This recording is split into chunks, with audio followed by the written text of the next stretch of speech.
নিয়োগ দিতে হবে। আগে হাই স্কুলে হেড মাওলানা ছিল, সহকারী মৌলভী ছিল। ফ্যাসিস্ট সরকার এসে হাই স্কুল থেকে সহকারী মৌলভী পদ বিলুপ্ত করেছে। প্রায় 65,565টি প্রাইমারি স্কুলে ধর্মশিক্ষক নাই। আমি 65,565টি প্রাইমারিতে ধর্মশিক্ষক নিয়োগের দাবি জানাচ্ছি। হাইকোর্টের রায় মোতাবেক বেসরকারি শিক্ষকদের অবসর কল্যাণ ভাতা 6 মাসের মধ্যে দিতে হবে। সরকারি আলারা 1 বছর পিআরএল পায়, ঘুমে বেতন নাই।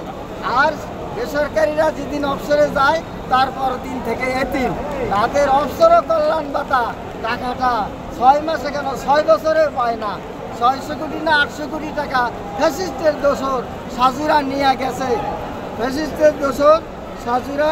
নিয়ে গেছে। আর কোত্থেকে দিবেন জানি না। বেসরকারি শিক্ষকদের অবসর কল্যাণের ভাতা অবসরের 6 মাসের মধ্যে দিতে হবে। মাদ্রাসা জাতীয়করণ করতে হবে। প্রতি উপজেলায় একটি করে দাখিল, একটি ফাজিল, একটি কামিল মাদ্রাসা জাতীয়করণ করতে হবে। বেসরকারি শিক্ষকদের বদলি নাই, বেসরকারি সর্বস্তরের শিক্ষকদের বদলি করতে হবে।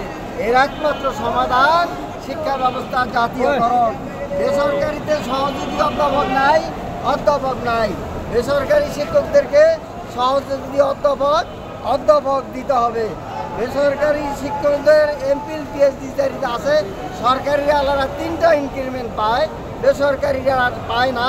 বেসরকারিদেরকে ইনক্রিমেন্ট দিতে হবে। আবার